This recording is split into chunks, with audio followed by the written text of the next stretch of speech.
Welcome to viewers across Australia and New Zealand. Tonight's concert at the Sydney Entertainment Centre is certainly going to be a major event. It is the final concert of an extraordinary world tour by one of the world's hottest bands, Dire Straits. Over the past 12 months, they have toured 25 countries and have performed to an amazing 260 sell-out concerts. In Australia and New Zealand alone, they have performed to over 1 million people. Tonight, through the facilities of the 9 network in Australia and on TV1 network throughout New Zealand, millions more will be able to witness this brilliant, and I mean brilliant, band in concert in a live-to-air link-up on over 150 stations. The music of Dire Straits covers all ages from 6 to 60, and since the release of their first album in 1978, which was simply titled Dire Straits, their music has been heard on almost every radio station in the Western world, and even, I might add, in many radio stations in the Eastern Bloc and the Third World countries. Their smash hit, Sultans of Swing, made them a household name worldwide.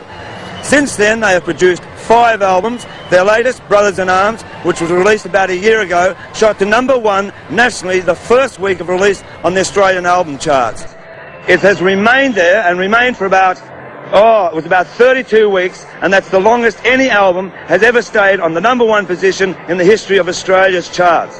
Brothers in Arms has sold worldwide over 12 million copies, and believe me, that is some feat. Dire Straits is a class band with some of the best musicians in the world, and their influences covering a broad spectrum of music from contemporary rock to classical. So to all of you Australians and New Zealanders, again welcome. And let me remind you, after this concert and during this concert is a simulcast wherever possible through your local FM or AM stereo station. And I strongly suggest that you do yourself a favour and tune in, turn up for this great musical experience. Right now I'm leaving to go backstage to talk to Mark Knopfler just prior to introducing this fantastic band live in concert for their final performance of the World Tour. It's going to be a Dire Straits concert tonight that you've never seen before. We'll be right back after this commercial break. We'll see you then. Hey. After a very nervous intro, I'm now in the dressing rooms of Dire Straits, and it gives me great pleasure to introduce Mark Knopfler. Mark, welcome to tonight. Who's the joker sitting next to you, incidentally? I don't know. I've seen him hanging around the table for some... Excuse me? No. Ed, the manager of Dire Straits. Hello. Had to get in first. That's who you are. Hello. Yeah. Nice to meet you at last. All right, now listen, down to the serious side. How do you and the band feel? We're such jokers. Now, how do you feel that it's the last concert of this world tour? It's really come to an end. Well, I think it's mixed feelings all around. You know, the road crew have been coming in like old retainers, you know, leaving. They've been with you for a long time. It's like, it's very weird, because, I mean, everybody, you're very conscious of the fact there's a lot of guys that have been putting all their talents and their abilities together to make something work for everybody, and they've done a really great job for us, for the band. Well, I mean, as a dole. No, they're not. But as I said, it's spanned 25 countries in the last year and 260 concerts. When you first put this tour together and thinking of doing a world tour, did you imagine it to be this big? No. And to go for so long? No. I think it was originally about 6 months, and it just grew.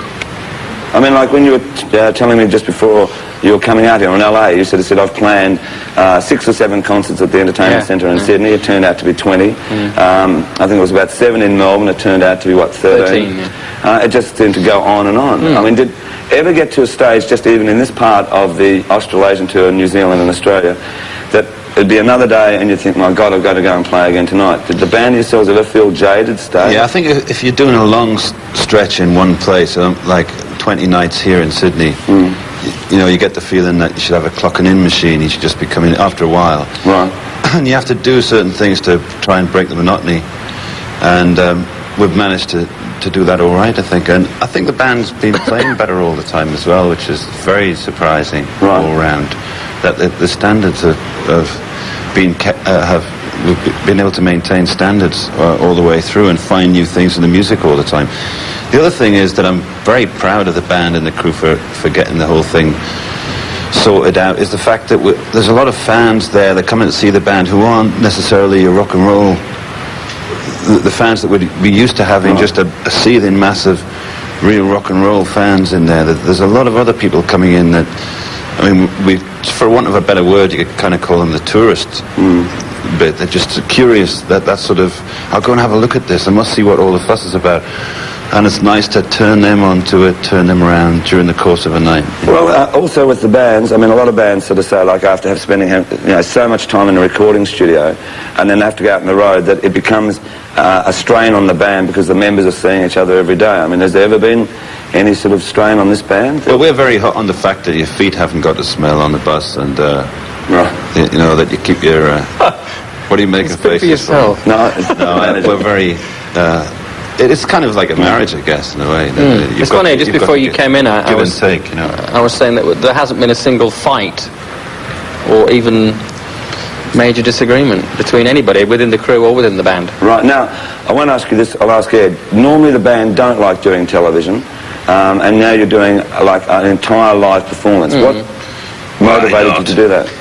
Well, one of the reasons it's live, and most television isn't live. And I think that, you know, that process of, you know, the pop TV show where you're miming is boring. But it's nice to be able to thank the people in Australia and New Zealand for the tour, you know. Yeah. It's really that, and it's also for the drug offence campaign.